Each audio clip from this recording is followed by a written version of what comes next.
नमस्कार आदाब, मेरा नाम है फरहान आकिब खान और आप देख रहे हैं यूपी टाइम्स। इस वक्त हम मौजूद हैं गोंडा ज़िला अस्पताल में और एक ऐसा मामला यहाँ पर कई दिनों पहले आया था जिसको लेकर अब हम हाजिर हुए हैं आपके साथ। जी हाँ, गोंडा के वजीरगंज थाना क्षेत्र में एक 12वीं कक्षा में पढ़ने वाली छात्रा के साथ कुछ दुष्कर्मियों ने बलात्कार जैसी जघन्य घटना को अंजाम दिया।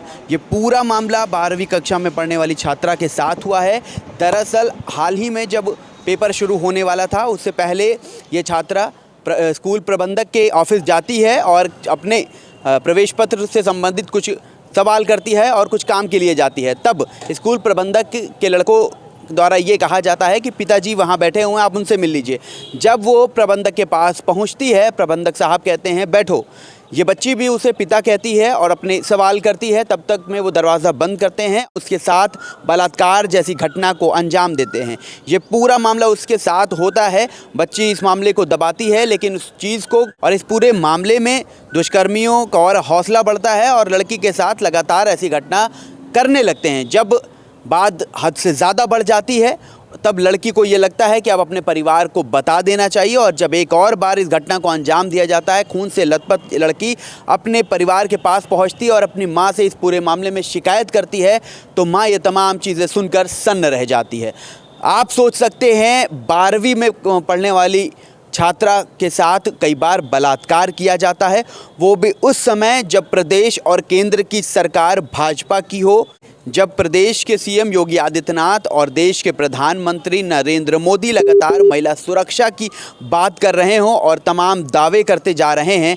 ऐसे में इन अपराधियों को कौन लोग हैं और किनकी पनाह पाकर किनके संरक्षण में इनके हौसले इतने बुलंद हो रहे हैं कि बच्चियों का बलात्कार किया जा रहा है और एक बार नहीं कई बार। अब पूरा मामला जब परिवार को पता चलता है और परिवार इसकी शिकायत करने वजीरगंज कोतवाली पहुंचता है तो उसकी सुनवाई नहीं होती है। जब वो इस मामले में प्रेशर डालते हैं, दबाव बनाना चाहते हैं कि इस मामले की सुनवाई ना हो, तो पीड़ित परिवार आगे बढ़ने की कोशिश करता है। तब जाकर इस पूरे मामले में थाना अध्यक्ष द्वारा 376 का मुकदमा दर्ज कर लिया जाता है और विवेचना कुछ वक्त बाद क्राइम ब्रांच को दे दी जाती है। लेकिन अब जब पता चला कि क्राइम ब्रांच ने पूरे मामले को खारिज कर दिया है, दोषियों को बरी कर दिया है, तब दोषियों का हौसला बढ़ता है और वो घर पहुंचते हैं पीड़िता के, उसको इतना मारते पीटते हैं कि इस वक्त जब हम ज़िला अस्पताल में हैं तो यहाँ पर भर्ती है। जब हम आज इस वक्त खबर कर रहे हैं, 2 दिन पहले इस पूरे मामले में लड़की से सवाल करने आए थे, उस पीड़िता से सवाल करने आए थे। हमारी आंखों के सामने मैंने खुद देखा कि खून की उल्टी हो रही थी, उसे इस कदर इतना मारा गया था। तब हम ने सवाल नहीं पूछे क्योंकि वो उस हालत में नहीं थी, लेकिन 2 दिन बाद जब उसे आराम मिला, हम यहाँ पर पहुँचे हैं। इस पूरे मामले में पीड़िता और उसकी माँ का क्या कहना है आपको सुनाते हैं। बेटा, जिला हॉस्पिटल में एडमिट हो, क्या मामला हुआ है? क्या घटना पहले भी तुम्हारे साथ क्या घटना हुई है? हमारा थाना वजीरगंज है, हम मधुआपुर की रहने वाली हैं, उनके स्कूल की छात्रा भी हैं। 12th क्लास में मेरा एग्ज़ाम दिए हैं, प्रवेश पत्र हमको नहीं दे रहे थे वो। तब डीएम के पास गए थे, डीएम हमको प्रवेश पत्र दिलाए हैं। फिर उसके बाद हमने मेरे आधार में निवास गलत हो गया था, फिर बोले कि अपने प्रधान का मोहर लाइए। तो हम उनके पास गए थे, बड़े पापा के पास। वो बुलाए हमको, ऑफिस में गए थे। पहले बड़े लड़के के पास गए थे, बोले कि पापा के पास जाओ। तो हम बोले कि पापा ऑफिस में नहीं है, कहे कि आप देख के आओ, ऑफिस में ही बैठे थे। तो हम गए, पापा से नमस्ते भी किए, तो हमको बैठाए भी। फिर बैठा के पीछे से दरवाज़ा बंद करने लगे। हम कहे कि पापा ये क्या कर रहे हो आप? तो मेरा मुंह पकड़ के दबा दिए थे। फिर उसके साथ मेरे साथ बलात्कार भी किया था। फिर हम किसी को ना बिन बताए ना सुने, बोले, धमकी भी दिए कि तुमको मार डालेंगे, तुम्हारी अम्मी के साथ ये करेंगे। फिर उसके बाद हमने उधर से किसी को बिन बताए रोते हुए हम अपने सीधे घर चले गए थे। फिर उसके बाद मुझे ये धमकी देने लगे, बार बार धमकी देते, ब्लैकमेल करने लगे। फिर उसके बाद मैंने अम्मी से बताया। फिर उसके बाद वजीरगंज थाने पर हम दोनों लोग गए थे। फिर उसके बाद हमारे लोग का मुकदमा लिख गया।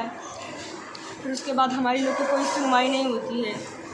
फिर उसके बाद हमारा लोग का केस क्राइम के पास चला गया। फिर अगर हमारे को कोई घटना भी होता है, अगर थाने पे जाते हैं तो हम लोग को उल्टा सीधा बोलते हैं कि कोई नई कहानी बना के आई, उल्टा सीधा हम लोग को तो जो घटना तुम्हारे साथ पहले हुई थी उसमें एफआईआर दर्ज की गई थी, तो उसमें तुम्हारा कोई बयान वयान भी हुआ था कोर्ट पे कहीं, और मेडिकल हुआ था? हाँ, मेडिकल भी हुआ था, बयान भी हुआ था कोर्ट में, लेकिन कोई सुनवाई नहीं होता हम लोग का। तो जो मुकदमा दर्ज था उसमें क्या आरोपियों की किसी की गिरफ्तारी हुई थी? नहीं हुई थी, किसी की गिरफ्तारी अभी तक हुई नहीं है। वो लोग पैसा भर दिए, हम लोग गरीब इंसान हैं, वो लोग पैसा भर दिए हैं। तुमको भी कोई पैसे का ऑफर दिया गया था? हमको पैसे का ऑफर दिया गया था, 20 लाख ले लो, अपनी लड़की की शादी करवा दो, सुलह हो जाओ। तो तुम्हारे घर वाले को जान से बंदूक भी लेकर आए, राहुल सिंह आए थे मेरे घर पे, धमकी दे के गए थे कि इनका बुलडोजर से घर गिरवा देंगे।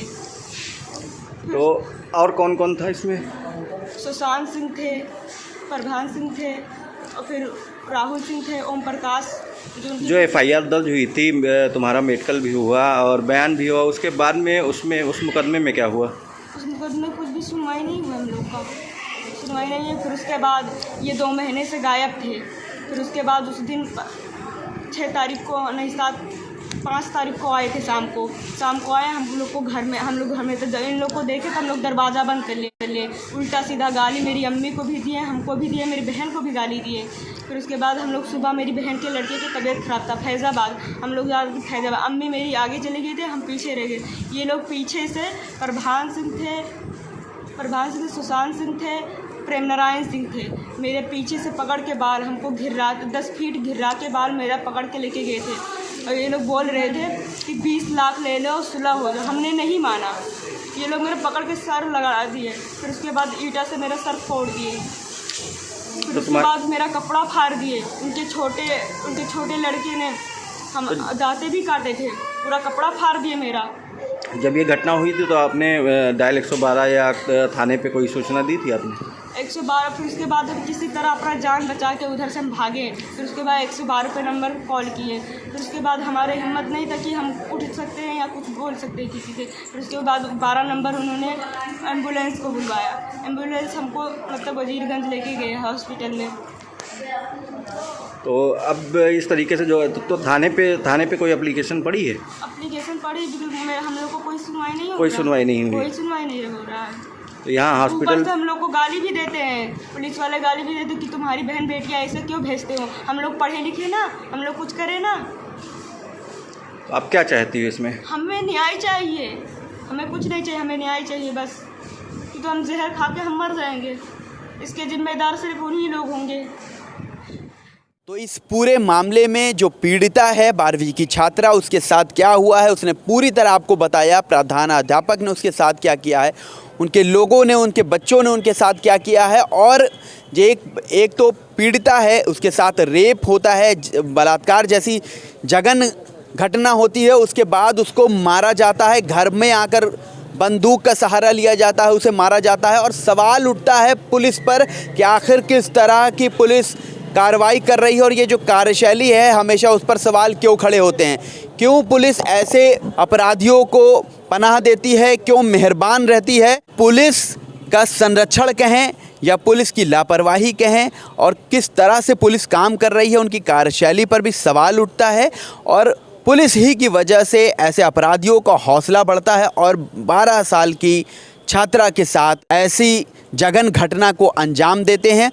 और उसकी वजह सिर्फ इतनी है क्योंकि कार्रवाई नहीं की गई। तो आखिर गोंडा पुलिस ऐसे अपराधियों पर क्यों मेहरबान है जो 12 साल की छात्रा के साथ दुष्कर्म, बलात्कार जैसी जघन्य घटना को अंजाम देते हैं। उसके बाद उसी पीड़िता को उसके घर पर जाकर मारा जाता है, और इस कदर मारा जाता है कि पीड़िता ज़िला अस्पताल में भर्ती कराई जाती है। और जब हम उनसे सवाल पूछने पहुंचते हैं तो खून की उल्टियां देखी जाती है। और इस कदर हालत गंभीर थी कि हमने सवाल नहीं किए, उसको देखा, डॉक्टर ने उसकी जांच शुरू की, तमाम इलाज शुरू किया। और आज 2 दिन बाद हम उस पूरे मामले में उनसे सवाल करने पहुंचे हैं। क्या कुछ उसने कहा है वो भी हमने आपको सुनाया है। आगे भी तमाम चीज़ें इससे संबंधित आप तक पहुँचाते रहेंगे। और ये प्रशासन से हम ये सवाल करेंगे कि पीड़िता की आवाज़ सुन, पीड़ित परिवार की आवाज़ सुन, उनको न्याय दिलाए और ऐसे दोषियों, ऐसे अपराधियों पर कार्रवाई कर उन्हें जेल भेजे। और जिस तरह से मुख्यमंत्री योगी आदित्यनाथ या प्रधानमंत्री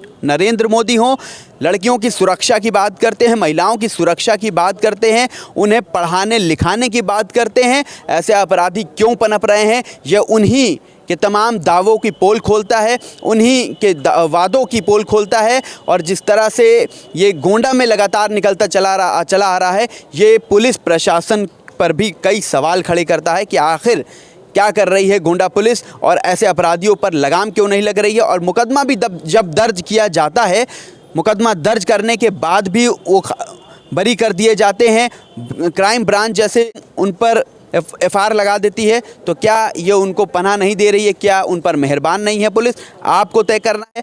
हम आपसे उम्मीद करते हैं कि अगर आप इस बच्ची के साथ, इस पीड़ित परिवार के साथ हैं, वीडियो को ज़्यादा से ज़्यादा शेयर कीजिए ताकि इनको न्याय मिल सके। और सिर्फ इन्हीं को नहीं, बल्कि इस तरह की बच्ची जितने भी हैं देश में, कहीं भी है, और ऐसे अपराधी जो लगातार ऐसी घटनाओं को अंजाम देते हैं, उनके ऊपर मुकदमा दर्ज कर, कड़ी कार्रवाई कर पुलिस जेल भेजे और पुलिस भी जागे, सक्रिय रहे ऐसे अपराधियों के खिलाफ और ऐसे पीड़ित परिवार को न्याय मिल सके। तो आप वीडियो को ज़्यादा से ज़्यादा शेयर कीजिए। ऐसी तमाम अपडेट्स के लिए, ऐसी खबरों के लिए आप देखते रहिए यूपी टाइम्स। मैं फरहान आकिब खान, मुझे दीजिए इजाज़त। धन्यवाद।